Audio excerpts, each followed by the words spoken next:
السلام عليكم ورحمة الله وبركاته. بسم الله الرحمن الرحيم. الحمد لله رب العالمين والصلاة والسلام على رسوله الأمين وعلى آله وأصحابه أجمعين أما بعد. വേദിയിലും സദസ്സിലുമുള്ള ബഹുമാന്യരെ, സുഹൃത്തുക്കളെ, സഹപ്രവർത്തകരെ,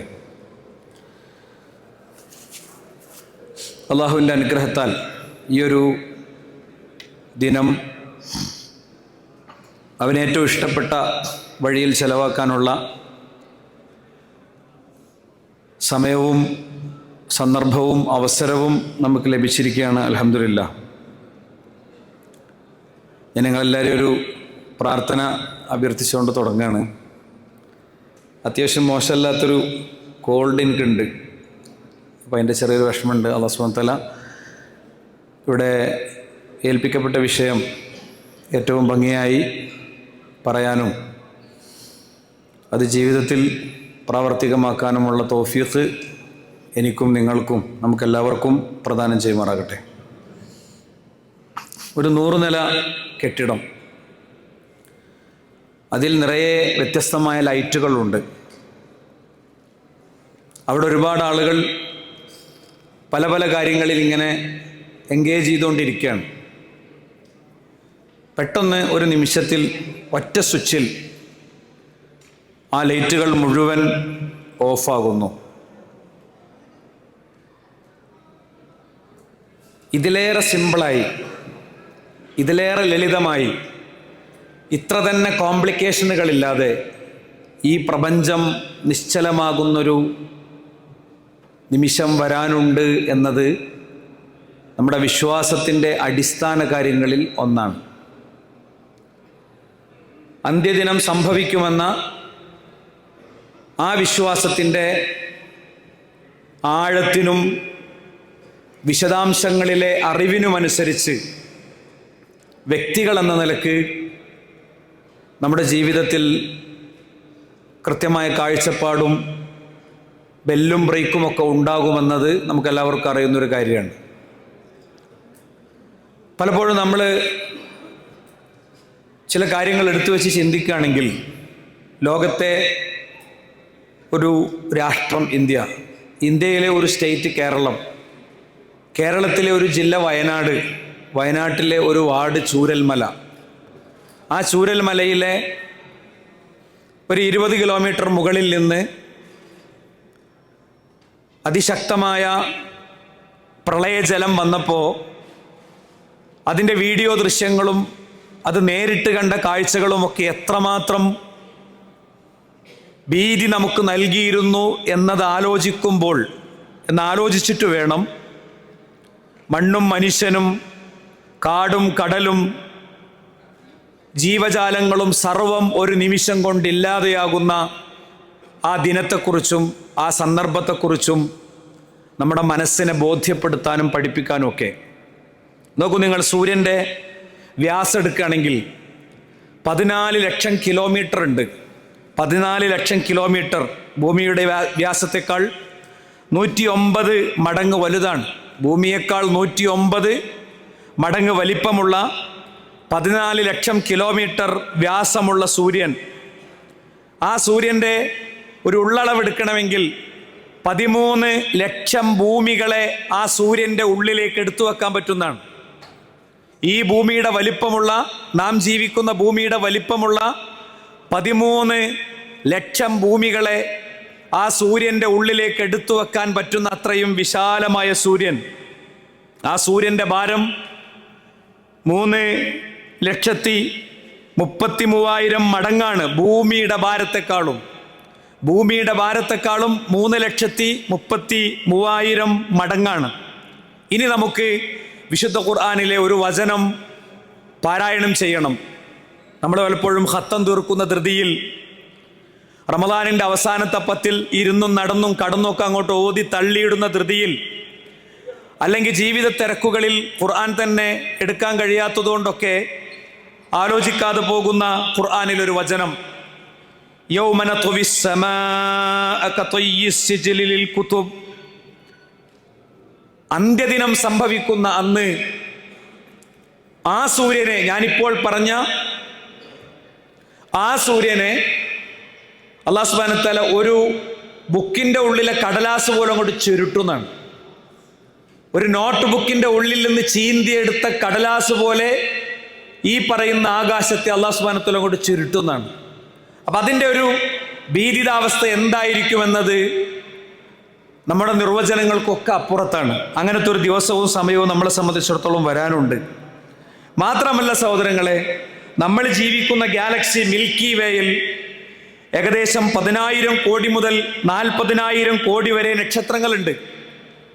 ഒരൊറ്റ ഗാലക്സിന്റെ ഉള്ളിലെ അവസ്ഥയാണിതെങ്കിൽ, മിൽക്കി വേന്റെ ഉള്ളിലെ അവസ്ഥയാണിതെങ്കിൽ, എണ്ണമറിയാത്തത്ര ഗാലക്സികളിൽ എണ്ണമറിയാത്തത്ര നക്ഷത്രങ്ങൾ നമ്മൾ ജീവിക്കുന്ന ഗാലക്സിക്കുള്ളിൽ, ആകാശഗംഗക്കുള്ളിൽ 10,000 കോടി മുതൽ 40,000 കോടി വരെ ഭീമാകാരികളായ നക്ഷത്രങ്ങൾ. സൂര്യനോട് ചേർന്ന് നിൽക്കുന്ന നക്ഷത്രത്തിലെ പ്രകാശം ഭൂമിയിലെത്താൻ 4 വർഷം എടുക്കുന്നതാണ്. ആകാശത്ത് സൂര്യനോട് അടുത്തു നിൽക്കുന്ന നക്ഷത്രത്തെ ഇപ്പോൾ നമ്മൾ കാണുന്നത് 4000 വർഷങ്ങൾക്ക് മുൻപ് അതിൽ നിന്ന് പുറപ്പെട്ട പ്രകാശകിരണങ്ങളാണ് എന്നാണ്. എങ്കിൽ ഇതെല്ലാം കൂടി തകിടം മറിയുന്ന, ഇതെല്ലാം കൂടി ഉതിർന്നു വീഴുന്ന, ഇതെല്ലാം കൂടി ഇല്ലാതെയാകുന്ന ആ ദിനം, ആ ഖിയാമത്ത് നാൾ, അതിനെക്കുറിച്ച് ഈ ഒരർത്ഥത്തിൽ നമ്മൾ എപ്പോഴെങ്കിലും ചിന്തിച്ചിട്ടുണ്ടോ? ഇതിൻ്റെ പുറമെ മനുഷ്യരും മണ്ണും മലയും കാടും വീടും നാടും റോഡും എല്ലാം തകിടം മറിഞ്ഞില്ലാതെയാകുന്ന ആ ഒരു ദിനം. ആ ദിനത്തിൻ്റെ ഏറ്റവും വലിയ പ്രത്യേകത അത് അപ്രതീക്ഷിതമായിരിക്കും എന്നുള്ളതാണ്. അപ്രതീക്ഷിതമായിട്ടാണ് സംഭവിക്കുക. ലാ തഅതീകും ഇല്ലാ ബഗ്ത, വളരെ പൊടുന്നനെയായിരിക്കും അത് സംഭവിക്കുക. എത്രത്തോളം? വമാ അംറുസ്സാഅതി ഇല്ലാ കലംഹിൽ ബസർ, നിങ്ങൾ കണ്ണിമ വെട്ടുന്ന നേരം കൊണ്ടത് സംഭവിച്ചിരിക്കും. നിങ്ങളിങ്ങനെ കണ്ണൊന്നിങ്ങനെ അടച്ച് ചിമ്മുന്ന നേരം കൊണ്ട് അത് സംഭവിച്ചിരിക്കും. ഇന്നല്ലാഹ അലാ കുല്ലി ഷൈഇൻ ഖദീർ, അല്ലാഹു സുബ്ഹാനഹു വ തആലക്ക് കഴിയാത്ത ഒന്നുമില്ല. നിങ്ങൾക്ക് സംശയമൊന്നും ആവശ്യമില്ല, റബ്ബിന് കഴിയാത്ത ഒന്നുമില്ല. മാത്രല്ല അല്ലാഹുവിന്റെ റസൂൽ സല്ലല്ലാഹു അലൈഹി വസല്ലം പറഞ്ഞു, വേറൊരു ഉദാഹരണം, മനുഷ്യ ജീവിതത്തിന്റെ പ്രായോഗിക തലങ്ങളെ പച്ചയായ ദൈനംദിന ജീവിതത്തിലേക്ക് ചേർത്ത് വെച്ചുകൊണ്ട്, ഏത് ഞാൻ നേരത്തെ പറഞ്ഞ ഭൂമിയെക്കാളും 100 ചില്ലാനം പിന്നെ മടങ്ങ് ഭാരമുള്ള അതിശക്തമായ സൂര്യൻ ഇല്ലാതെയാകുന്ന കോടിക്കോടി നക്ഷത്രങ്ങൾ, ഗാലക്സികളിലെ നക്ഷത്രങ്ങൾ ഇല്ലാതെയാകുന്ന, സർവചരാചരങ്ങളും ഇല്ലാതെയാകുന്ന, നശിക്കുന്ന, അത് തകർന്നു വീഴുന്ന അതിൻ്റെ വേഗതയെ സൂചിപ്പിക്കാൻ വേണ്ടി അല്ലാഹുവിന്റെ റസൂൽ സല്ലല്ലാഹു അലൈഹി വസല്ലം തങ്ങൾ പിന്നെ പറഞ്ഞു, ഒന്ന് വലതഖൂമന്ന സാഅ വഖദ് നശറ റജുലാനി തൗബഹുമാ ബൈനഹുമാ, 2 മനുഷ്യന്മാര് അവരിങ്ങനെ വസ്ത്രക്കച്ചവടം നടത്തുകയാണ്. അവരുടെ വസ്ത്രം ഇങ്ങനെ വരുമ്പോൾ അത് അങ്ങോട്ട് ഇട്ടുകൊടുക്കും, അങ്ങോട്ട് നിവർത്തി കൊടുക്കും. ആ നിവർത്തി കൊടുക്കുന്നത് ഫലാ യബിആനിഹി വലാ യത്വിയാനിഹി, ആ മനുഷ്യന്മാര് അത് വിൽക്കുകയോ അല്ലെങ്കിൽ അത് മടക്കി വെക്കുകയോ ചെയ്യൂല. അയാളിങ്ങനെ അതെടുത്ത് വിരിക്കുമ്പോൾ ആകാശവും സൂര്യനും ഭൂമിയും സർവ്വതും അതിൻ്റെ ക്രമത്തിൽ സഞ്ചരിക്കായിരിക്കും. പക്ഷേ കയ്യിൽ നിന്ന് അതിങ്ങനെ അങ്ങോട്ട് ഇട്ട് അതിൻ്റെ കച്ചവടം നടക്കും മുമ്പ്, അതൊന്ന് ചുരുട്ടി വെക്കും മുമ്പ് ഇത് മുഴുവൻ ഇല്ലാതെയായിട്ടുണ്ടാകുമെന്നാണ്. അതാ ഞാൻ പറഞ്ഞത്, 100 നില കെട്ടിടത്തിനുള്ളിലെ ലൈറ്റുകൾ മുഴുവൻ ഒറ്റ സ്വിച്ചിൽ ഓഫാക്കുന്നതിനേക്കാളും ലളിതമായി അന്ത്യദിനത്തിന്റെ നിമിഷങ്ങളിൽ പടച്ചതമ്പുരാൻ ഇത് അതിമനോഹരമായി നിർവഹിക്കും എന്ന് ഞാൻ പറഞ്ഞത് അതുകൊണ്ടാണ്. ഇനി നമുക്ക് മനസ്സിലാകണം മറ്റൊരു ഉദാഹരണത്തിലൂടെ, വലതഖൂമന്ന സാഅ വഹുവ യലീതു ഹൗലഹു ഫലാ യസ്ഖി ഫീഹി, അന്ത്യദിനം സംഭവിക്കും. ഒരാൾ തന്റെ ഒട്ടകത്തിന് വെള്ളം കൊടുക്കാൻ വേണ്ടി ഒട്ടകത്തിന്റെ പാത്രം റെഡിയാക്കിയിരിക്കും. വലതഖൂമന്ന സാഅ, അന്ത്യദിനം സംഭവിക്കുക തന്നെ ചെയ്യും. വഖദ് റഫഅ ഉക്ലതഹു ഇലാ ഫീഹി ഫലാ യതഅമുഹാ, ഒരാൾ ഒരു ഉരുളെടുത്തിട്ട് തന്റെ വായിലേക്ക് കൊണ്ടുപോകും.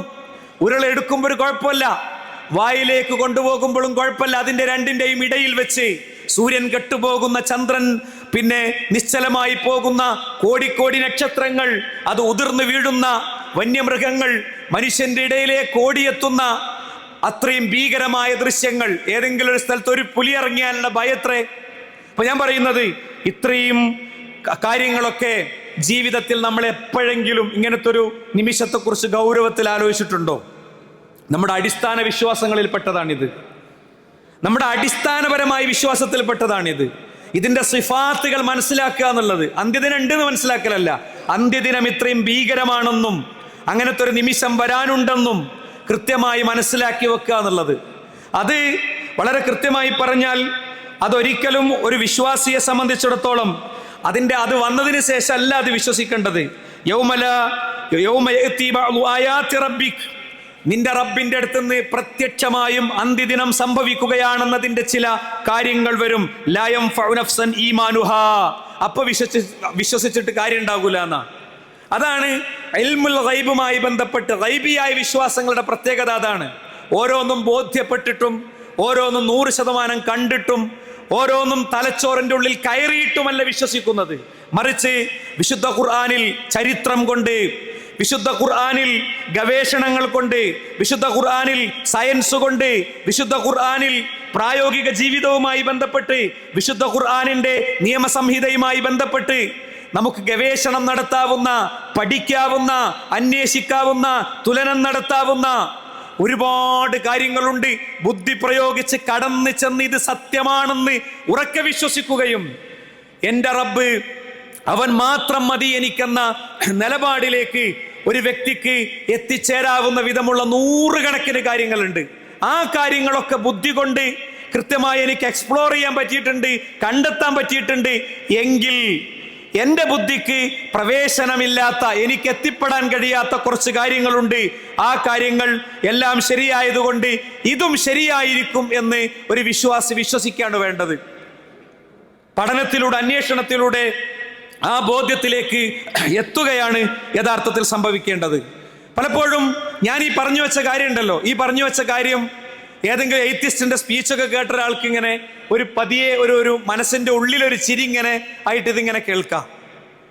വിശ്വാസത്തോടു കൂടെ ഈ കാര്യത്തെ എടുക്കുന്ന വ്യക്തികളെ സംബന്ധിച്ചിടത്തോളം അവർക്ക് ഇതിലൊരുപാട് ഗുണപാഠങ്ങൾ ഉൾക്കൊള്ളാം. ഒരു 4 ടൈപ്പ് ആളുകൾ നമ്മുടെ സമൂഹത്തിൽ ഉണ്ടാകും. ഒന്ന്, പൂർണ്ണമായ നിഷേധം, അങ്ങനത്തെ ഒരു ലോകം ഇല്ല എന്ന പൂർണ്ണമായ നിഷേധം. ഗർഭപാത്രത്തിൽ കഴിയുന്ന കുഞ്ഞ്, ആ കുഞ്ഞിനോട് ഒരാൾ പറഞ്ഞു, നീ ഗർഭപാത്രത്തിൽ നിന്ന് ഇനി ജനിച്ചു വീഴും, നീ ഉമ്മ എന്ന നിന്റെ സ്നേഹ വലയത്തിലേക്ക്, അവരുടെ സ്നേഹ വലയത്തിലേക്ക് നീ എത്തും. അവിടെ മണ്ണും മനുഷ്യനും മലയൊക്കെ ഉണ്ട്, അവിടെ ഒരുപാട് സംവിധാനങ്ങളുണ്ട് എന്നൊക്കെ പറയുമ്പോൾ ആ ഗർഭപാത്രത്തിന്റെ 3 ഇരുട്ടറകൾക്കുള്ളിൽ ഇങ്ങനെ ചുരുണ്ട് കടന്നിട്ട് ഒരു കുട്ടി പറയാ, ഏയ് അങ്ങനെയൊന്നുമില്ല എന്ന് പറയുന്നത് പോലെ മരിച്ച മനുഷ്യൻ പിന്നീട് പുനർജീവിപ്പിക്കപ്പെടുകയില്ല. അവൻ അടക്കം ചെയ്യപ്പെട്ട സെമിത്തേരികളിൽ നിന്ന്, അവൻ അടക്കം ചെയ്യപ്പെട്ട പള്ളി മഖാമുകളിൽ നിന്ന്, ഖബർസ്ഥാനുകളിൽ നിന്ന് അവനെ ചുട്ടുചാമ്പലാക്കി വിതറിയ അവന്റെ പുണ്യ തീർത്ഥങ്ങളിൽ നിന്ന് ഇനി അവൻ തിരിച്ചു വരില്ല എന്ന് വിശ്വസിക്കുന്നവരുണ്ട്. രണ്ടാമതാരാണ്? പൂർണ്ണ വിശ്വാസമുണ്ട്, പക്ഷേ ആ വിശ്വാസം അനുസരിച്ച് ജീവിതമല്ല. വിശ്വാസമുണ്ട്, അതിനോട് സംശയമൊന്നുമില്ല, അങ്ങനെയൊക്കെ ഉണ്ടാകുമെന്ന് സംശയമൊന്നുമില്ല, എന്നാൽ അതനുസരിച്ചുള്ള ജീവിതമല്ല. മൂന്നാമത്തൊരു ടീം എന്ന് പറയുന്നത് ബോധ്യമില്ലാത്ത വിശ്വാസമുള്ളത്. ജന്മന അങ്ങനെ കിട്ടിപ്പോകുന്നതാണ്. ഈമാൻ കാര്യം 6ആണ്, ഇസ്ലാം കാര്യം 5ആണെന്നൊക്കെ ഇങ്ങനെ ചൊല്ലിപ്പടിച്ചപ്പോൾ കിട്ടിപ്പോകുന്നതാണ്. അതാരും ചലഞ്ച് ചെയ്യാൻ വരാത്തതുകൊണ്ട്, അതിന് വിരുദ്ധമായ പരാമർശങ്ങൾ കേൾക്കാത്തതുകൊണ്ട്, ദുന്യാവിൻ്റെ തിരക്കിൽ ഓടുന്നതുകൊണ്ട് അയാൾക്ക് അതൊന്നും വിശകലനം നടത്താൻ പറ്റിയിട്ടില്ല, അല്ലേ? അതേപോലെ തന്നെ ബോധ്യമുണ്ട്, ഒക്കെ റെഡിയാണ്, പക്ഷെ ജീവിതക്രമത്തിൽ എവിടെയില്ല. നമ്മൾ കൃത്യമായി പറഞ്ഞു കഴിഞ്ഞാൽ ഇതൊക്കെ ഫീൽ ചെയ്ത് വിശ്വസിക്കുക എന്നുള്ളത് ഭയങ്കര പ്രധാനമാണ്. അപ്പോഴേ ഇതിൻ്റെ ഗുണം നമുക്കുണ്ടാവുള്ളൂ.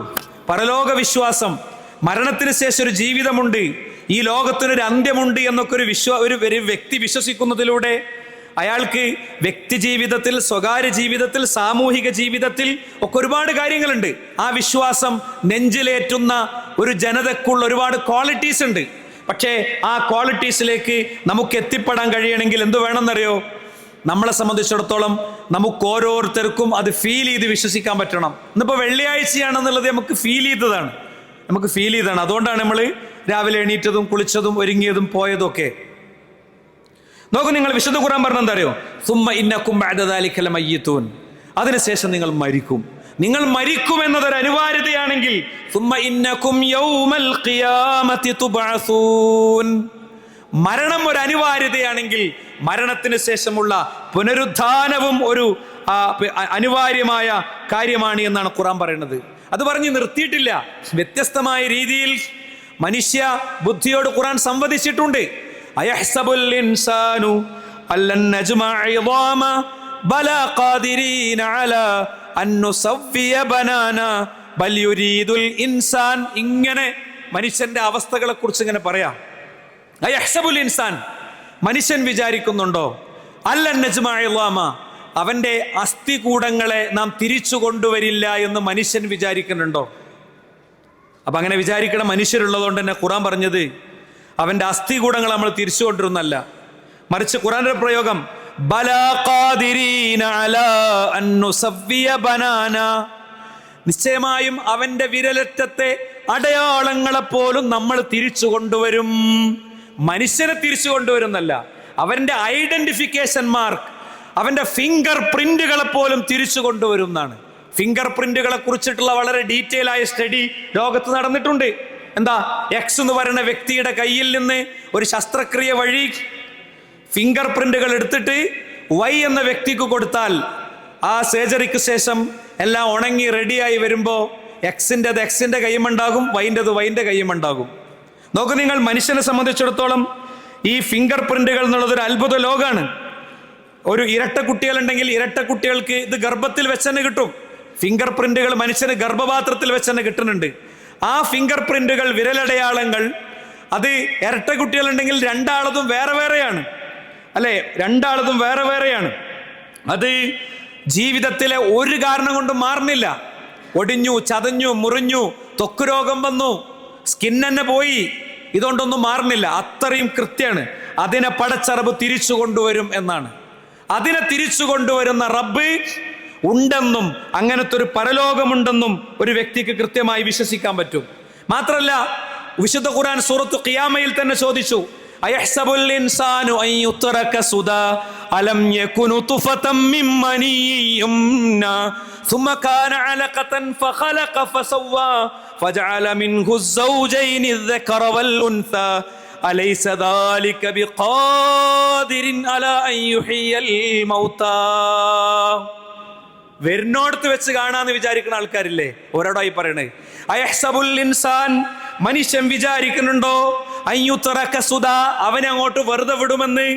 അലം യകുനു തുഫതം മിൻ മനിയ്യിൻ, മാതാവിന്റെ ഗർഭഗ്രഹത്തിൽ പിതാവിന്റെ ശരീരത്തിൽ നിന്ന് സ്രവിക്കപ്പെടുന്ന ഇന്ദ്രിയ ബിന്ദുവായി മാതാവിന്റെ അണ്ടവുമായി കൂടിച്ചേർന്ന് അണ്ടവാഹിനിക്കുഴലിലെ ആ യാത്രക്കിടയിൽ ഇങ്ങനെ ആടിക്കളിച്ചത് ഗർഭപാത്രത്തിന്റെ 3 ഇരുട്ടറകളെ അതിജീവിച്ച് അങ്ങനെ കണ്ണും കാതും കൈയും സർവവും നൽകി മനുഷ്യനെ പടച്ച റബ്ബുണ്ട്. ആ റബ്ബിന് അലൈസ ദാലിക ബിഖാദിരിൻ, അവന് സാധിക്കില്ലേ, അലാ യുഹിയൽ മൗത, മരിച്ചവരെ ജീവിപ്പിക്കാൻ അവന് സാധിക്കുകയില്ലേ?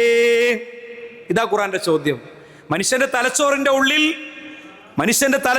ഉള്ളിൽ അതിശക്തമായ 590 കിലോമീറ്റർ വേണമെങ്കിൽ ഇങ്ങനെ ദേശീയ പാതയിൽ നിവർത്തിയിടാൻ പറ്റുന്ന രക്തക്കുഴലുകളെ കൊടുത്ത റബ്ബ്, ഓരോ മനുഷ്യനും കൊടുത്ത റബ്ബ്, അലൈസ ദാലിക ബിഖാദിരിൻ, അവന് പറ്റില്ലേ, അലാ യുഹിയൽ മൗത, മനുഷ്യനെ അവന്റെ കുഴിമാടങ്ങളിൽ നിന്ന്, സെമിത്തേരികളിൽ നിന്ന്, അവനെ ചുട്ടുചാമ്പലാക്കി വിതറപ്പെട്ട പുണ്യതീർത്ഥങ്ങളിൽ നിന്ന് അവനെ തിരിച്ചു കൊണ്ടുവരാൻ സാധ്യമല്ലേ എന്നാണ് വിശുദ്ധ ഖുർആനിന്റെ ചോദ്യം.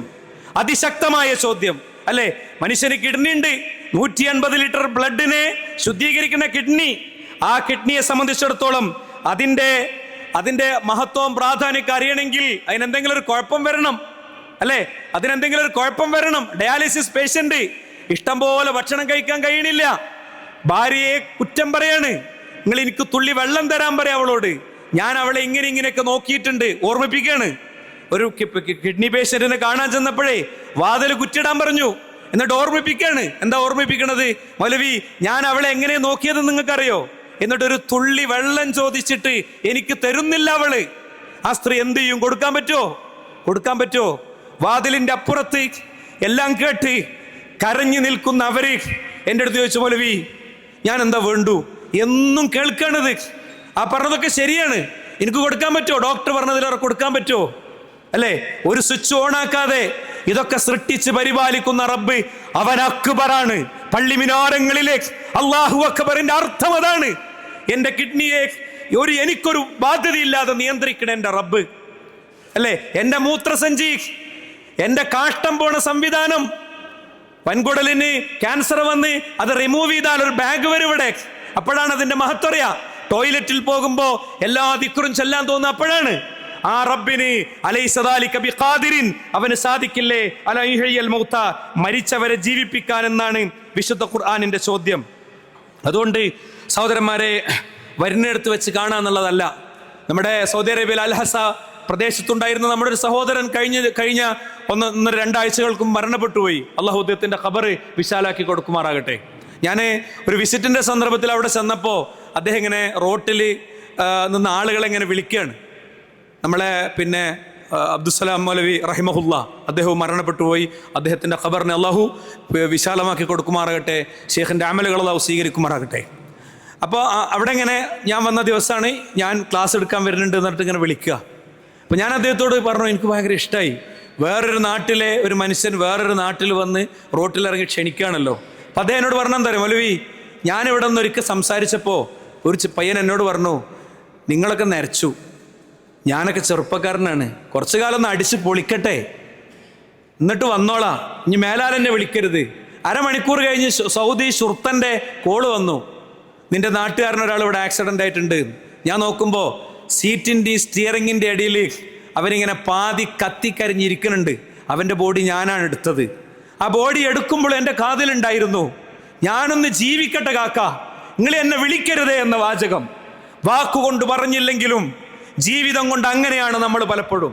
രാവിലെ ഉണരുന്നു, ജോലിക്കോടുന്നു, അതിനിടയിൽ സ്വകാര്യതയിൽ നമ്മൾ വേറൊരാളാണ് അല്ലേ?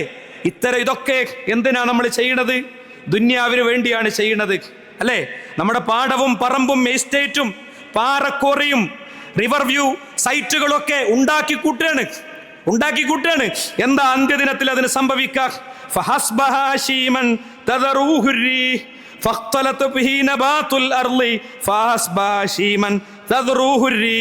എന്താ അതങ്ങട്ട് അല്ലാഹു സുബ്ഹാനഹു വ തആല ഉണങ്ങിയ കരിയിലകളെ പോലെ ആക്കിക്കളയുന്നതാണ്. ഞാൻ ആമുഖം പറഞ്ഞ നിങ്ങൾ മനസ്സിൽ വേണം. ആ സംഭവിക്കുന്ന നിമിഷത്തിൽ സൂര്യൻ കെട്ടി നക്ഷത്രങ്ങൾ ഉതിർന്നു വീണ് ഭൂമി തകർന്നു തരിപ്പണമാകുന്ന നിമിഷത്തിൽ അതിനൊക്കെ അതാ പറ്റുക. ആ പാറക്കോറി വാങ്ങാനാണ് നമ്മൾ ബാങ്കിൽ നിന്ന് ലോൺ എടുത്ത്, അതിൽ ഷെയർ കൂടാനാണ് നമ്മൾ കമ്പനിയിലെ മുതലാളിനെ പറ്റിച്ച് പൈസ പിടുങ്ങിയത്. അള്ളാഹു നമ്മൾ അത്തരം തിന്മകൾ ചെയ്യുന്നവര് ആക്കി ഒരു നിമിഷം പോലും ജീവിപ്പിക്കാതിരിക്കുമാറാകട്ടെ. നോക്കൂ, നിങ്ങൾ ഖുർആന്റെ പ്രയോഗമാണ്. ഭൂമിയിലെ ഒരു ദിവസത്തെ പോലും തോന്നൂല എന്നാണ്. അവന് ക്ലബിലും പബ്ബിലും ആയിരുന്നു, അവന് ട്രെൻഡിന്റെയും ബ്രാൻഡുകളുടെയും കൂടെയായിരുന്നു, DJ നൈറ്റുകളും അതുപോലെ തന്നെ വൈബ് ടൂറുകളും ഒക്കെ ആയിരുന്നു അവന്റെ ജീവിതത്തിന്റെ വഴി. എങ്കിൽ ആഘോഷത്തിന്റെ ആർമാദത്തിന്റെ DJ നൈറ്റുകളൊക്കെ കഴിഞ്ഞ് ക്ലബും പബ്ബും ഒക്കെ കഴിഞ്ഞ് ജീവിതം അവസാനിച്ച് അവൻ ചെല്ലുമ്പോഴുള്ള അവസ്ഥ എന്തായിരിക്കും അറിയോ? അന്ത്യദിനത്തിൽ അവൻ ഉണ്ടാക്കി വെച്ചതിന്റെ അവസ്ഥ എന്തായിരിക്കും അറിയോ? കന്നഹും 80 കൊല്ലം 100 കൊല്ലം ജീവിച്ച വ്യക്തിക്ക് ഒരു പകലേ ഞാൻ ജീവിച്ചിട്ടുള്ളൂ എന്ന് തോന്നുന്ന ഒരു സാഹചര്യം ഉണ്ടാകുമെന്നാണ്. അതുകൊണ്ടാണ് അള്ളാഹുവിന്റെ റസൂല്, ഞാനൊരു വഴിയാത്രക്കാരനെ പോലെയാണ്. മരച്ചുവട്ടിൽ വിശ്രമിക്കുന്ന വഴിയാത്രക്കാരൻ, അയാൾ അവിടെ കൂടാനല്ലേ ശ്രമിക്കുക, വീട് തേടാനാണ് ശ്രമിക്കുക എന്ന് പറഞ്ഞല്ലോ. മാത്രല്ല, കടലിൽ നിങ്ങൾ നിങ്ങളുടെ വിരൽ മുക്കിയാൽ അതിൽ നിന്ന് പുറത്തേക്ക് എടുക്കുന്നതാണ് നിങ്ങളുടെ സ്വർണം, നിങ്ങളുടെ വീട്, നിങ്ങളുടെ വാടക കെട്ടിടം, നിങ്ങളുടെ ബാങ്ക് ലോക്കറിലെ സാധനങ്ങൾ, നിങ്ങളുടെ കയ്യിൽ ഐഫോൺ, നിങ്ങളുടെ സ്റ്റാറ്റസ്, നിങ്ങളുടെ സർവം ആ വെള്ളത്തുള്ളിയുടെ കൂടെ വന്ന ഒരു തുള്ളി വെള്ളമാണ്. ബാക്കി മുഴുവൻ പരലോകത്തേക്ക് നിങ്ങൾക്ക് നേടിയെടുക്കാനുള്ളതാണ് എന്ന് അള്ളാഹുവിന്റെ റസൂൽ സ്വല്ലല്ലാഹു അലൈഹി വസല്ലം പഠിപ്പിക്കുകയാണ്. അങ്ങനെയും മനസ്സിലാകാത്ത മനുഷ്യർക്ക് അതിലേറെ മനോഹരമായ ഉത്തരം, നിങ്ങൾ ഭക്ഷണം കഴിച്ചാൽ എന്താ സംഭവിക്കുക എന്ന് ചോദിച്ചു. പാല് കുടിച്ചു, നിങ്ങൾ മാംസം കഴിച്ചു, എന്താ സംഭവിക്കുക എന്ന് ചോദിച്ചു. നബിയെ, അത് ദഹിച്ച് പുറത്തേക്ക് പോകും. എങ്കിൽ ഇന്നല്ലാഹു തആല ലറബ മാ ഖറജ മിൻ ഇബ്നി ആദമ മസലൻ ലിദ്ദുനിയ, മനുഷ്യന്റെ വയറ്റിന്ന് പോകുന്നതിന് തുല്യാണ്. എത്ര നല്ല ഫുഡാണെങ്കിലും, എന്ത് കളറുണ്ടെങ്കിലും, എന്ത് മണമുണ്ടെങ്കിലും, അത് പുറത്തു പോകുമ്പോൾ അതിനൊറ്റ മണമേ ഉള്ളൂ, അതിനൊറ്റ അവസ്ഥയേ ഉള്ളൂ. ഇതുപോലെയാണെന്നാണ് ഇതിന്റെ അർത്ഥം. എന്താ ഇതിന്റെ അർത്ഥം ദുന്യാവ് ഒട്ടും വേണ്ടാതെ ഒരു സൂഫിയായി നമ്മൾ ജീവിക്കണം എന്നാണോ? ഇസ്ലാം ഒരിക്കലും അത് പറഞ്ഞിട്ടില്ല. കാരണം തൻ്റെ 6-ാം വയസ്സിൽ ജനിക്കും മുമ്പ് സ്വന്തം പിതാവിനെയും തൻ്റെ 6-ാം വയസ്സിൽ പ്രിയപ്പെട്ട ഉമ്മയെയും നഷ്ടപ്പെട്ട് ഖുറൈശികളുടെ അന്നത്തിനു വേണ്ടി ഖുറൈശികളുടെ ആട് നോക്കി ജീവിച്ച മഹാപ്രവാചകൻ, അദ്ദേഹത്തിന്റെ ജീവിതത്തിൽ പ്രവാചകത്വം കിട്ടിയപ്പോൾ അദ്ദേഹം സൈനികന്റെ വേഷം ധരിച്ചിട്ടുണ്ട്, മധ്യസ്ഥന്റെ വേഷം ധരിച്ചിട്ടുണ്ട്, കുടുംബനാഥന്റെ വേഷം ധരിച്ചിട്ടുണ്ട്, ആശ്വാസകന്റെ വേഷം ധരിച്ചിട്ടുണ്ട്. അദ്ദേഹം കൂട്ടുകുടുംബത്തിലേക്ക് പോയിട്ടുണ്ട്, സ്വന്തം ഭാര്യയുടെ കൂടെ റൊമാൻറ്റിക് ലൈഫ് ആസ്വദിച്ചിട്ടുണ്ട്. ഒരിക്കലും പ്രാർത്ഥനയിൽ ഭജനമിരുന്ന് അങ്ങനെ ജീവിച്ച ഒരാളായിരുന്നില്ല. പച്ചയായ മനുഷ്യ ജീവിതത്തിലേക്ക് എത്തിയിരുന്നു. ഇവിടെ നമ്മളെ സംബന്ധിച്ചിടത്തോളം ഉണ്ടാകേണ്ട ഒരു ബോധ്യം എന്താണെന്നറിയോ? ദുന്യാവിന്റെയും പരലോകത്തിന്റെയും ഇടയിൽ ഒരു വര വരക്കാനുണ്ട് പ്രിയപ്പെട്ടവരെ. ആ വര വരക്കാത്തവരെ കുറിച്ച് ഖുർആൻ പറയാ, ബൽ തൂസിറൂനൽ ഹയാത്തദ് ദുന്യാ, അവര് ദുന്യാവിന് അമിത പ്രാധാന്യം നൽകുകയാണ്. വല്ലാഖിറത്തു ഖൈറും വഅബ്ഖാ, പരലോകമാണ് എന്നെന്നും ബാക്കിയാകുന്നത്. അറബ് സുഹൃത്തുക്കളൊക്കെ ഇവിടുത്തെ പയ്യന്മാരൊക്കെ ഈ DJ-ക്ക് വേണ്ടി വാങ്ങണ ബോക്സ് അത് കൊണ്ടുപോകുന്നത് മുതലാളി കാണുകയാണ്, കടയിൽ നിന്ന് കൊണ്ടുപോകണത്, ഇലക്ട്രോണിക്സിന്റെ സാധനങ്ങൾ വിൽക്കണ കടയിൽ നിന്ന് കാണുകയാണ്. അപ്പം അദ്ദേഹത്തിന് തൗഹീദ് കിട്ടി, അദ്ദേഹത്തിന് നന്മകളൊക്കെ മനസ്സിലായപ്പോൾ മൂപ്പര് പറഞ്ഞു, നമ്മളിനി ഇത് വെക്കണില്ല. അപ്പം കടയിലുണ്ടായ കുട്ടികൾ നിങ്ങൾക്ക് പിരാന്താണ്, ഓരതെന്തിനാ കൊണ്ടുപോകണോ നിങ്ങൾ നോക്കണോ? അയാൾ പറഞ്ഞു, എനിക്കോ മനസ്സ് കുത്തുണ്ട്, എനിക്ക് അത് കൊണ്ടുപോയിട്ട് ചെക്കന്മാർ ഭയങ്കര DJ മ്യൂസിക്കും പരിപാടിയൊക്കെയാണ്, വേണ്ടാൻ തീരുമാനിച്ചു. യാത്രയിൽ മുമ്പ് എനിക്ക് കാണിച്ചു തന്നു. ഞങ്ങളുടെ അൽഹസ പ്രവിശ്യയിലെ ഈ വർഷത്തെ ഏറ്റവും കൂടുതൽ ആ കമ്പനിയുടെ മെറ്റീരിയൽ വിറ്റാള് ഞാനാണ്. പോരാത്തതിന് കമ്പനി എനിക്ക് റെമ്യൂണറേഷനും തന്നു. ആ DJ സെറ്റുകൾ മൊത്തം വിറ്റാലും കിട്ടാത്തത്ര വലിയ പൈസ എനിക്ക് കിട്ടി. മനസ്സിലായില്ലേ? ഉള്ളിൻ്റെ ഉള്ളിൽ വിശ്വാസത്തോടെ ബോധ്യത്തോടെ ചെയ്തത് സംഭവിക്കുക. MLM-നെതിരിൽ, മൾട്ടി ലെവൽ മാർക്കറ്റിനെതിരിൽ വിസ്ഡം ഇസ്ലാമിക് ഓർഗനൈസേഷൻ വളരെ പബ്ലിക്കായിട്ടൊരു അറ്റാക്ക് നടത്തി. അതിൻ്റെ കാരണം എന്താ? എല്ലാ മുസ്ലിം സംഘടനകളുടെയും ഉള്ളിലൊക്കെ ഏകദേശമൊക്കെ ഇത്ര ആളുകളുള്ളതുകൊണ്ട് ആർക്കും മിണ്ടാൻ പറ്റാത്ത നിൽക്കുകയായിരുന്നു. അപ്പോൾ നമ്മുടെ സ്ഥാപനത്തിലേക്ക് ഒരു മനുഷ്യൻ വന്നു, 10-20 ലക്ഷം റുപ്യ എല്ലാ മാസവും കിട്ടണം. അദ്ദേഹം വന്ന് പണ്ഡിതന്മാരോട് ചോദിച്ച് അദ്ദേഹത്തിന് ഇത് ബോധ്യപ്പെട്ടപ്പോൾ കുന്ന് കയറിയത് 20 ലക്ഷം എല്ലാ മാസവും വാങ്ങണ ആളായിട്ട് കുന്നിറങ്ങിയത് വേണ്ടാൻ തീരുമാനിച്ചിട്ട്. അതാണ് വല്ലാഖിറത്തു ഖൈറും വഅബ്ഖാ, ആഖിറമാണ് എന്നെന്നും ബാക്കി നിൽക്കുന്നത് എന്ന് പറഞ്ഞതിൻ്റെ അർത്ഥം. ഉമ്മാക്ക് ക്യാൻസർ ആണെന്ന് മനസ്സിലായി, 3 മാസം അമ്മ ജീവിക്കുള്ളൂ. അവധി ചോദിച്ചപ്പോൾ കൊടുത്തില്ല. വലിയ ശമ്പളമുള്ള ജോലി, റിസൈനിങ് ലെറ്റർ കൊടുത്തിട്ട് ഉമ്മാനെ സേവിക്കാൻ നിന്നു. അല്ലേ? അത് ഉള്ളിലെ ബോധ്യമാണ്, ഉള്ളിലെ അതിശക്തമായ ബോധ്യമാണ്. അതുകൊണ്ട് സുഹൃത്തുക്കളെ, നമ്മുടെ ആരോഗ്യം നമ്മുടെ കയ്യിൽ എത്ര കാലം ഉണ്ടാകും നമുക്ക് പറയാൻ പറ്റില്ല. നമ്മുടെ ആരോഗ്യം നമ്മുടെ കൂടെ എത്ര കാലം ഉണ്ടാകും എന്ന് പറയാൻ പറ്റില്ല. എനിക്കറിയണേ, ഒരു സുഹൃത്ത് അദ്ദേഹത്തിൻ്റെ ജോലി സ്ഥലത്ത് ജോലി ചെയ്യുമ്പോൾ 1 മിനിറ്റിൽ 5-6 ഒക്കെ കട്ടകൾ, 1 മിനിറ്റിൽ 5-6 ഒക്കെ കട്ടകൾ, ഈ സിമന്റ് കട്ട ഉണ്ടാക്കണേ മെഷീൻ്റെ ഉള്ളിൽ അദ്ദേഹത്തിൻ്റെ കൈ കുടുങ്ങി, ചതഞ്ഞരഞ്ഞു, മുറിഞ്ഞു തൂങ്ങിയ ആ കൈയും കൊണ്ട് ബേബി മെമ്മോറിയൽ ഹോസ്പിറ്റലിൽ വന്നു. കുടുംബത്തെ പറഞ്ഞു ബോധ്യപ്പെടുത്തേണ്ടതുണ്ടായിരുന്നു. എന്താ? ആ കൈ ഇനി ഇല്ല, നമുക്കത് മുറിക്കാം, ഒരു പ്രശ്നം ഉണ്ടായില്ല. അദ്ദേഹത്തിൻ്റെ ഫ്രണ്ട്സൊക്കെ വാവിട്ട് കരയായിരുന്നു. അങ്ങനത്തെ ഒരു ഫ്രണ്ട് സർക്കിളിൽ നിന്ന് ഇങ്ങനത്തെ ഒരു വെളിച്ചത്തിലേക്ക് എത്തിയ ആളാണ്. അപ്പോൾ ആ ഫ്രണ്ട്സ് പറഞ്ഞു, ഞങ്ങളവനെ അമേരിക്കയിൽ വേണമെങ്കിൽ കൊണ്ടുപോകും. പക്ഷെ ഡോക്ടർ പറഞ്ഞൊരു പരിഹാരമല്ല, നിങ്ങൾ അമേരിക്കയിലല്ല, എവിടെ കൊണ്ടുപോയിട്ടും കാര്യമല്ല. പക്ഷേ ഒടിഞ്ഞു തൂങ്ങിയ കൈയിൻ്റെ ആൾ പറഞ്ഞു, എടാ, ആകാശവും ഭൂമിയൊക്കെ ഉണ്ടാക്കണതിൻ്റെ മുമ്പ് പടച്ചോൻ എഴുതിച്ചതേ സംഭവിച്ചിട്ടുള്ളൂ. അതാ ഞാൻ പറഞ്ഞേ, പരലോകം എന്നത് ഉള്ളിൻ്റെ ഉള്ളിൽ ബോധ്യപ്പെട്ടുള്ള ഗുണമാണ്. അപ്പം ഈ ഇപ്പോഴുള്ള കൈ എന്നും ഉണ്ടാകുന്നൊരു ഉറപ്പില്ല, ഇപ്പോഴുള്ള കാലം എന്നും ഉണ്ടാകുന്നൊരു ഉറപ്പില്ല. കോമാ സ്റ്റേജിൽ എൻ്റെ സുഹൃത്ത് അൻവർ കിടന്നത് 3 കൊല്ലാണ്. 3 കൊല്ലം അബോധമായി കിടക്കുന്ന ഭർത്താവിൻ്റെ വയറ്റിലേക്ക് ട്യൂബ് ഫീഡിങ് കൊടുത്ത് ഓരോ രാത്രിയും അദ്ദേഹത്തിൻ്റെ കൂടെ ചേർന്നുറങ്ങിയ ആ സഹോദരി മരിച്ചിട്ടുണ്ടോ എന്ന് ഓരോ രാത്രിയിലും മൂക്കത്ത് വിരൽ വെച്ച് ഉറപ്പുവരുത്തുന്ന ആ സഹോദരി, നാടും നാട്ടുകാരും കൂട്ടുകാരും എല്ലാവരും കൂട്ടിനുണ്ടായിരുന്നിടത്ത് നിന്ന് ഒറ്റപ്പെട്ട ഏകാന്തതയിലേക്ക് പോയ ആ സഹോദരി, അവർക്ക് അർഹമായ പ്രതിഫലം കൊടുക്കട്ടെ. ഒരു ദിവസം ശ്വാസം നിലച്ചപ്പോൾ കൊണ്ടേ മറവ് ചെയ്തു. നാളെ കോമാ സ്റ്റേജിലേക്ക് പോകുന്നത് ചിലപ്പോൾ ഞാനോ നിങ്ങളോ ആയിരിക്കും. അല്ലേ? ഒന്നും ചെയ്യാൻ കഴിയാതെ ദൂരത്തേക്ക് നോക്കി ആകാശത്ത് നിന്ന് പെയ്തിറങ്ങുന്ന നിലാവെളിച്ചങ്ങളിൽ കിനാവ് കണ്ടിരിക്കേണ്ടവരല്ല നമ്മൾ, മറിച്ച് എല്ലാം നഷ്ടപ്പെടുമ്പോഴല്ല, ആരോഗ്യവും ആയുസ്സും ഉണ്ടാകുമ്പോൾ ശക്തമായ തീരുമാനങ്ങൾ എടുക്കാൻ നമ്മളെ സംബന്ധിച്ചിടത്തോളം പ്രിയപ്പെട്ടവരെ കഴിയണം. ഒരു നഖത്തിന്റെ അറ്റത്തെ ഒരു നഖം വെട്ടുമ്പോൾ ഒന്ന് കയറി വെട്ടിയുള്ള അവസ്ഥ എന്താ? അത്ര ദുർബലരാണ് നമ്മൾ. അതുകൊണ്ട് സമ്പത്താണെങ്കിൽ ഇന്ന് നമ്മൾ സമ്പന്നരാണ്. നാളെ രാവിലെ ഓഫീസിൽ പോയി നോക്കുമ്പോൾ മെയിൽ വന്ന് കിടക്കുകയാണ്, നിങ്ങൾ ഇവിടുന്ന് ടെർമിനേറ്റ് ചെയ്തിട്ടുണ്ട്, റീസൺ ഒന്നും ചോദിക്കണ്ട, ഒന്നും പറയല്ലേ, നമുക്ക് ഒന്നും പറയല്ല. അവിടെ കയ്യിലുണ്ടാകുമ്പോൾ കൊടുക്കണം. എനിക്കറിയുന്നൊരു മനുഷ്യൻ കേരളത്തിലെ മിക്കവാറും എല്ലാ പള്ളികളിലും അദ്ദേഹത്തിന് ഇൻവെസ്റ്റ് ഉണ്ടാകും. ഇൻവെസ്റ്റ് ചെയ്യുന്നത് അദ്ദേഹത്തിന്റെ കമന്റാ. മക്കളെയും ഭാര്യന്റെ മുന്നിൽ സംസാരിച്ചുകൊണ്ടിരിക്കുമ്പോൾ കളിചിരികൾക്കിടയിൽ വീണ് മരിച്ചു അയാള്. ഒരുപാട് കാര്യങ്ങൾ ഭാര്യനോടും കുടുംബത്തോടൊക്കെ കമ്മ്യൂണിക്കേറ്റ് ചെയ്യാൻ പറ്റിയിട്ടുണ്ടായിരുന്നില്ല. കടക്കാരൊക്കെ പൈസ വാങ്ങിക്കൊണ്ടപ്പോൾ കുടുംബം അനാഥമായി. അദ്ദേഹത്തിൻ്റെ 6 വയസ്സുള്ള മോൾ എനിക്ക് മെസ്സേജ് അയച്ചു, എൻ്റെ ഉപ്പപ്പാൻ്റെ കയ്യിൽ പൈസ അല്ല, നിങ്ങൾ ഫ്രീ ആയിട്ട് ഖുറാൻ പഠിക്കണ ഏതെങ്കിലും സ്ഥലമുണ്ടോ? എനിക്ക് പഠിക്കാനാണ്. ഏത്?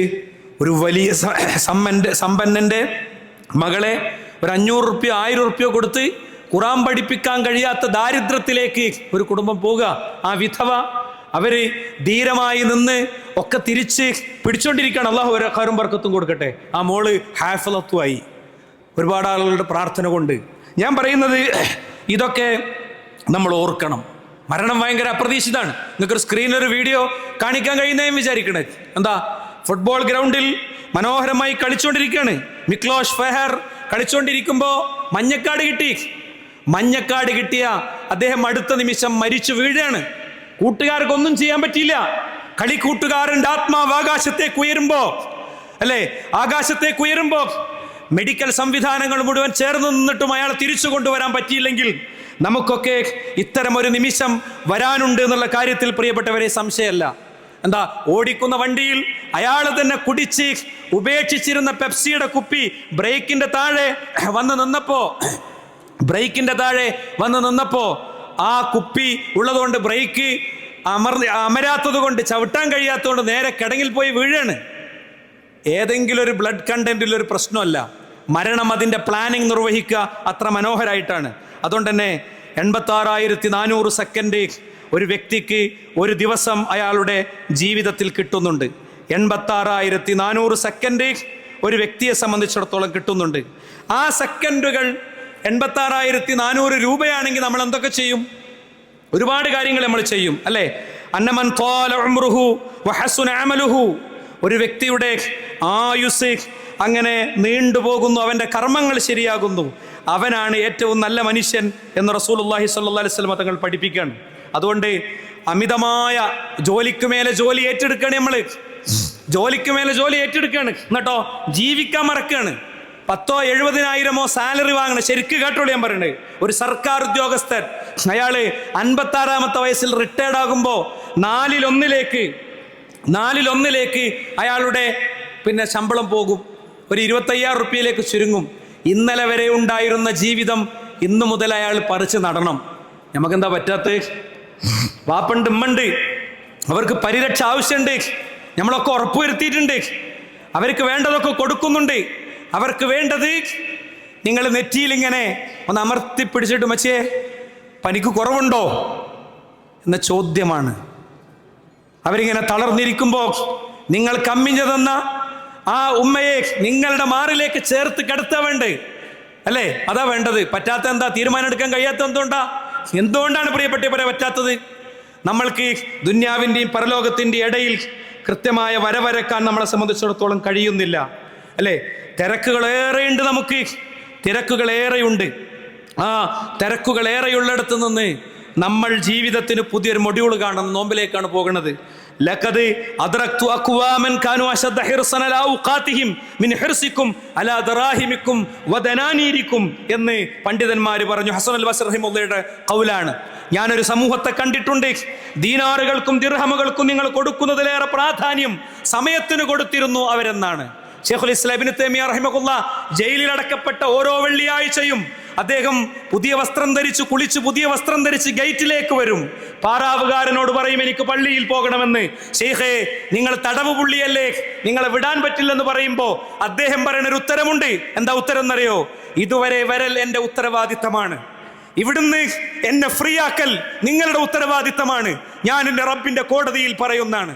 നമ്മൾ പലപ്പോഴും ഉസ്റുകളെ തെരയാ ദീനി രംഗത്ത് നിന്ന് സജീവമാകുന്നതിന് പകരമാണ്, അല്ലേ? ലൗ സഖത മിൻ അഹദികും ദിർഹമുൻ, നിങ്ങളുടെ കയ്യിൽ നിന്നൊരു ദിർഹം വീണു പോയാൽ ലവല്ല യൗമഹു യഖൂൽ, ആ ദിവസം മുഴുവൻ അവൻ പറയും ഇന്നാ ലില്ലാഹ് ദഹബ ദിർഹമി വഹുവ യദ്ഹബ്, പിന്നെ എൻ്റെ ദിർഹം ഇതാ പോയിരിക്കുന്നു, വഹുവ യദ്ഹബു ഉംറുഹു, അവൻ്റെ വയസ്സ് ഇതേപോലെ തന്നെ മുന്നോട്ട് പോയിക്കൊണ്ടിരിക്കുകയാണ്. വലാ യഖൂലു, അവൻ പറയുന്നില്ല ദഹബ ഉംരി, എൻ്റെ വയസ്സ് പോയല്ലോ, എൻ്റെ വയസ്സ് പോയല്ലോ എന്നവൻ പറയുന്നില്ല. അതുകൊണ്ട് പ്രവാസികളായ സുഹൃത്തുക്കളോട് പറയാം, നമ്മൾ കുറച്ച് സമയം കിട്ടിയ ഉടനെ ഉറങ്ങുക എന്നുള്ളതല്ല പരിപാടി. ആയുസ്സിൽ അതിൻ്റെ അപ്പുറത്തും ദൗത്യങ്ങളുണ്ട്. ആവശ്യമുള്ള സമയം ഉറങ്ങണം എന്നുള്ളൊരു സംശയമല്ല. ഞാൻ ചോദിക്കട്ടെ, ഒരു ലീവ്, ഒരു അര ലീവ് എന്താ വയറ്റത്തമർത്തി പിടിച്ച് നിങ്ങളുടെ കൂട്ടുകാരൻ റൂമിൽ ആള് പിന്നെ വേദന കൊണ്ട് പറയേണ്ട പൊയ്ക്കോ പൊയ്ക്കോ എന്ന് പറയുമ്പോൾ അവൻ്റെ അടുത്തിരിക്കുന്ന ആ അര ലീവ് ഉണ്ടല്ലോ, ആ അര ലീവിന് കമ്പനിയിൽ നിന്ന് കിട്ടുന്ന പൈസന്റെ 10,000 ഇരട്ടി, കോടി ഇരട്ടി റബ്ബ് രേഖപ്പെടുത്തിയിട്ടുണ്ടാകും. മനസ്സിലായില്ലേ? ഉമ്മാക്ക് വയ്യെന്ന് പറയുമ്പോൾ ഫെയർ നോക്കിയിട്ട് തൽക്കാലം പോണ്ടെന്ന് തീരുമാനിക്കുന്ന, അല്ലേ, പോണ്ടെന്ന് തീരുമാനിക്കുന്ന, ബാധ്യതയാകുമെന്ന് പറയുന്നിടത്ത് നിന്ന് ആലോചിക്കാൻ നമ്മളെ സംബന്ധിച്ചിടത്തോളം കഴിയണം. ഭയങ്കര അത്ഭുതം തോന്നാറുണ്ട് എനിക്ക്. എന്താ പ്രവാസികളുടെ ഒരു അവധിയെക്കുറിച്ച് ഞങ്ങൾക്കിപ്പോൾ അവധി എടുത്തിട്ടാണ് പോകുന്നത്, അവധി എടുത്തിട്ട് അങ്ങോട്ട് പോകുന്നത്, ജോലി ചെയ്യുന്ന സ്ഥലത്ത് നിന്ന് അവധി എടുത്തിട്ട് അങ്ങോട്ട് പോകുന്നത്. ജീവിതത്തോട് നമുക്ക് കാഴ്ചപ്പാട് വേണം സുഹൃത്തുക്കളെ. സമ്പാദ്യവും കാര്യമൊക്കെ ജീവിക്കാനുള്ളതാകുമ്പോൾ അതിൽ കൃത്യമായ ധാരണയും ചിട്ടയൊക്കെ വേണം. വീട് വെക്കാണ്, വീട് വെച്ച് തീർക്കല. അപ്പുറത്തെ വീട്ടിലേക്ക് നോക്കിയിട്ട് ഡോർ എടുക്കണത്, നമ്മളെ അക്കൗണ്ടിലേക്ക് നോക്കിയിട്ട് ഡോർ എടുക്കണം. എന്നിട്ടോ അടച്ചു പൂട്ടിക്കെടുക്കണ വീട്, അപ്പുറത്ത് ടാർപോളിൻ ഷീറ്റിന്റെ താഴെ ചോർന്നൊലിക്കുന്ന വീട്ടിൽ മഴക്കാലത്ത് കുട്ടിയുടെ തൊട്ടിക്ക് കൊട ചൂടി കൊടുക്കുന്നവരുണ്ട്. നിങ്ങളുടെ വീട്ടിലെ 5 ബെഡ്റൂം തുറന്നു കൊടുക്കണ്ട, അടുക്കളയോട് ചേർന്ന സ്ഥലവും ചിലപ്പോൾ ഒന്ന് പെയിന്റ് അടിക്കേണ്ടി വരും. ചെറിയ കുട്ടികളൊക്കെ ആകുമ്പോൾ വരക്കുണ്ടാകും. ജീവിതത്തോടുള്ള കാഴ്ചപ്പാടുകൾ മാറണം, അല്ലേ? എല്ലാറ്റിനെയും ദീനിയായി കാണാൻ പറ്റണം. യാത്ര ചെയ്യുന്ന വാഹനത്തിന്റെ എല്ലാ സേഫ്റ്റിയും ഉറപ്പുവരുത്തി, എയർ ബാഗ് റെഡിയാണ്, സീറ്റ് ബെൽറ്റ് റെഡിയാണ്, ഹെൽമെറ്റ് ഇട്ടിട്ടുണ്ട്. ഈ യാത്രക്കിടയിൽ ആക്സിഡന്റ് പറ്റിയാൽ ആകാശങ്ങളിലേക്ക് ഉയരുന്ന ആത്മാവിന്റെ സുരക്ഷിതത്വത്തിന് എന്ത് ചെയ്തു വെച്ചു സുഹൃത്തുക്കളെ? നമ്മൾ വീട്ടിന് നല്ല ലോക്കിട്ടു, ലോക്കറിൽ സമ്പാദ്യം സുന്ദരമായി സംരക്ഷിച്ചു. സമ്പാദ്യം കൊണ്ട് നാളെ പരലോകത്ത് വരാനിരിക്കുന്ന അപകടങ്ങളെ തിരിച്ചറിഞ്ഞുകൊണ്ട് ബാങ്ക് പലിശ ക്ലിയർ ആക്കിയോ? സക്കാത്ത് കൃത്യമായി കൊടുത്തോ? അതിന്റെ സുരക്ഷിതത്വം നമ്മൾ ഉറപ്പുവരുത്തിയോ? മാർബിൾ വിരിച്ച വീട് നമ്മൾ ഉണ്ടാക്കിയിട്ടുണ്ട്, മനോഹരമായ കൊട്ടാരങ്ങൾ പണിതിട്ടുണ്ട്. അതും കടന്ന് ആ ഖബറിന്റെ ചാലിന്റെ ഉള്ളിൽ ഇങ്ങനെ ചെരിച്ച് കിടത്തി 4 എന്താ പറയാ കല്ലും വെച്ച് ജനം തിരിച്ചു പോരുന്ന ഒരു ദിവസമുണ്ട്. അതുകൊണ്ട് ഞാൻ പറയുന്നു, നിനക്ക് പടച്ച റബ്ബ് തന്ന ആ അനുഗ്രഹങ്ങളെ സ്വീകരിച്ചുകൊണ്ട് പല കഴിവും നമുക്കുണ്ട്. ആ കഴിവുകളെ കൊടുത്തുകൊണ്ട്, റബ്ബിന്റെ വഴിയിൽ കൊടുത്തുകൊണ്ട്, ഇങ്ങനെ വന്ന് കേട്ടിരിക്കൽ മാത്രമൊന്നുമല്ല. ഇതിന്റെ മുഖ്യ സംഘാടകർ എത്രയോ ദിവസമായി ഉറങ്ങിയിട്ടുണ്ടാകുക. നമ്മളെപ്പോലെ അവർക്കൊക്കെ ജോലിയുണ്ട്. ഇസ്ലാമിക ദഅവ നമ്മുടെ ബാധ്യതയാണ്. ഫാഷിസത്തിനുള്ള ഏറ്റവും ഒന്നാമത്തെ മറുപടി ഇസ്ലാം ജീവിച്ച് കാണിച്ചു കൊടുക്കലും ഇസ്ലാമിന്റെ തെറ്റിദ്ധാരണകൾ തിരുത്തലുമാണ്. എന്താ? പള്ളി പൊളിച്ച മനുഷ്യൻ, അല്ലെ, പള്ളി പൊളിച്ച അന്ന് ഡിസംബർ 6 സായാന്തന കാറ്റുകൾക്ക് പോലും ഭീകരവാദത്തിന്റെ ചൂടും ചൂരവും ഉണ്ടായിരുന്ന ഇന്ത്യൻ വൈകുന്നേരത്ത് ആ ചെറുപ്പക്കാരൻ അമ്മന്റെ അടുത്തേക്ക് കയറി ചെന്നപ്പോ അമ്മ പുറത്താക്കി, പോടാ, മന്ദിർ പൊളിച്ചിട്ട് പള്ളി പൊളിച്ചിട്ട് എന്റെ വീട്ടിൽ കയറണ്ടെന്ന് പറഞ്ഞു. അത് അയാൾ ആലോചിപ്പിച്ചു. ഒരു പള്ളിക്ക് പകരം 100 പള്ളി പിരിച്ചെടുത്ത് അയാൾ ഉണ്ടാക്കിയിട്ടാ മരിച്ചുപോയത്. സംഘപരിവാരത്തിന്റെ ചരട് കാണുമ്പോഴേക്ക് അവനെ തള്ളലല്ല, അവന്റെ അരികിൽ ചെന്നവനോട് പറയാൻ നമുക്ക് പറ്റണം. ഡ്യൂട്ടികൾ ഏറ്റെടുക്കണം. ഒരുപാട് സംരംഭങ്ങളുണ്ട്. പീസ് റേഡിയോ ഈ വഴിയിലെ നല്ലൊരു സംരംഭമാണ്. വിസ്ഡം മീഡിയ സ്കൂൾ ഈ വഴിയിലൊരു സംരംഭമാണ്. നമുക്ക് വിദ്യാഭ്യാസ രംഗത്ത്, സാമൂഹിക രംഗത്ത് സർവം അതിശക്തമായ ഒരു കുടക്കീഴിൽ അതിശക്തമായി മുന്നോട്ട് പോകുന്ന ഒരുപാട് പദ്ധതികളുണ്ട്. ട്രീറ്റ് പദ്ധതി, നിങ്ങളുടെ ചെലവിൽ ഒരു പൊട്ടിപ്പൊളിഞ്ഞ ഒരു മേശപ്പുറത്ത് ഒരു കൂരയിൽ നിങ്ങളുടെ ചെലവിൽ ഒരു കുടുംബത്തിന് ഒരു മാസം ഭക്ഷണം കൊടുക്കാൻ 2000 രൂപയെ കൊടുക്കണ്ടു, അല്ലെ? വെറും 2000 രൂപ. നമ്മൾ ഒറ്റത്തവണ അൽബൈക്കിൽ പോയി കഴിക്കുന്ന ഫുഡിന്റെ ചെലവ് നമ്മുടെ ഷർട്ടിന്റെ ബ്രാൻഡഡ് ഷർട്ടിന്റെ ചെലവ് വന്നിട്ടില്ല. അതുകൊണ്ട് ഗൗരവമുള്ള ചിന്തകൾക്ക്, ആലോചനകൾക്ക് നമ്മൾ വഴിയൊരുക്കണമെന്ന് പ്രത്യേകം ഓർമ്മിപ്പിക്കുന്നു.